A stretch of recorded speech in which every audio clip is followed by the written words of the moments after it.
The Listening Tube presents Not the Headlines Extra. I'm Bob Woodley from The Listening Tube.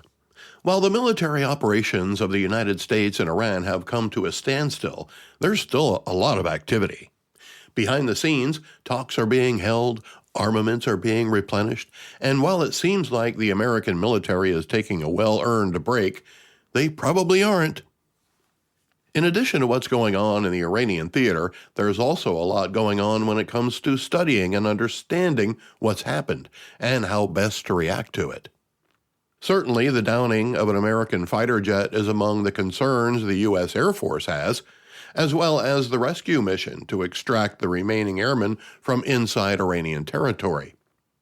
A rescue mission that was made more complicated by the leak to the press that there was an airman inside Iranian territory that needed to be rescued.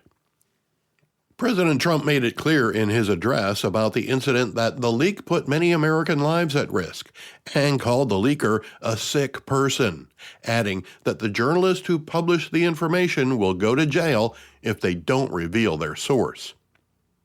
As you might imagine, the response from the press was swift, calling the actions of the president an attempt to stifle the freedom of the press.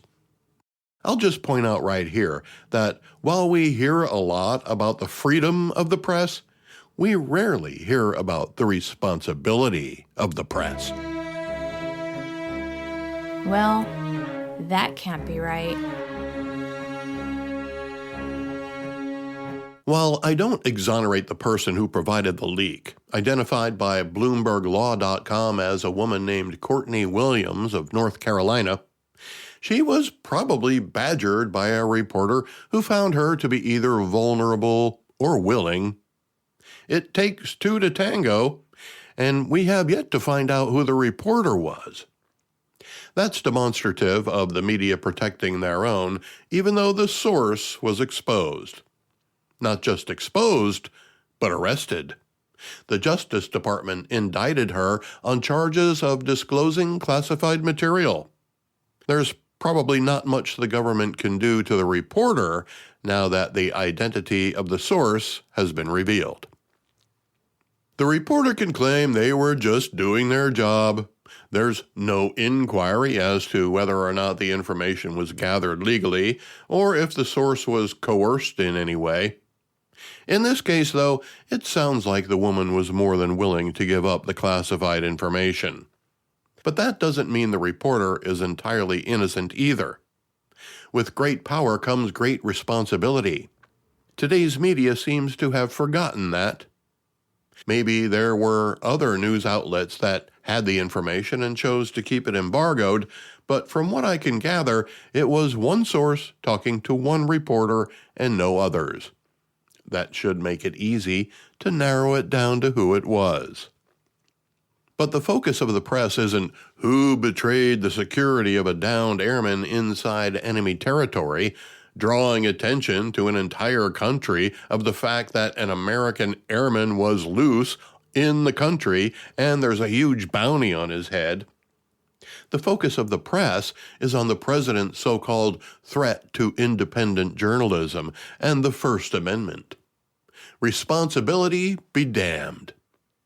It's the job of the press to do the muckraking and reveal all to the world. That's just how it is today, thanks to the speed of the internet and the need for instant gratification. It's a brand new world, and we need to get used to it. Plus, the president has no right to stifle free speech, even if the government doesn't like it. And that's true. He doesn't have the right to limit the freedom of the press either.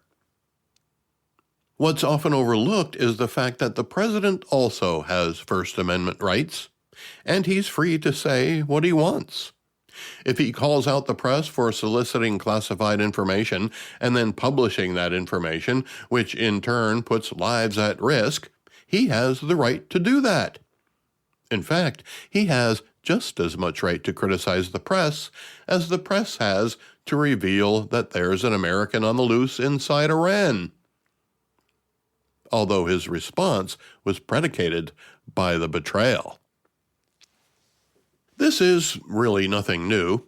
Another president, 120 years ago this week, on April 14th, 1906, expressed his displeasure with the press.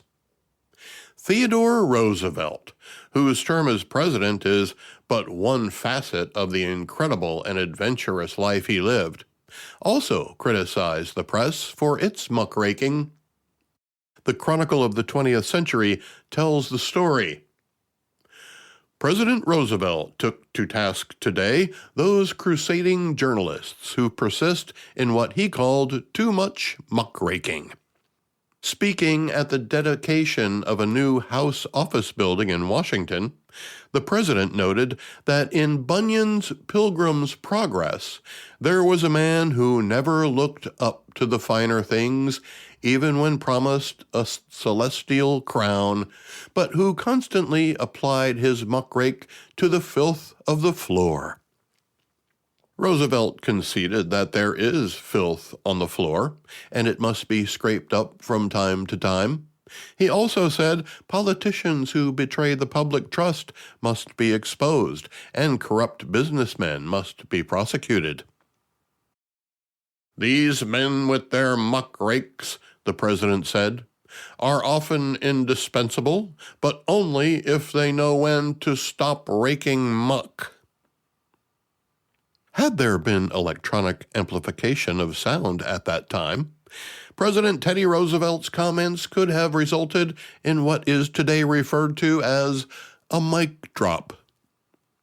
120 years later, we're still trying to find the right balance between what's allowed and what's right. That's fine if you think women should be allowed to walk around topless. But when we're talking about the security of the country and the safety of our citizens and warriors, it's still best to err on the side of caution. I can't believe that after 120 years, the press hasn't figured that out yet. I'm Bob Woodley from the Listening Tube. Get a lot more content from the Listening Tube with Bob Woodley podcast.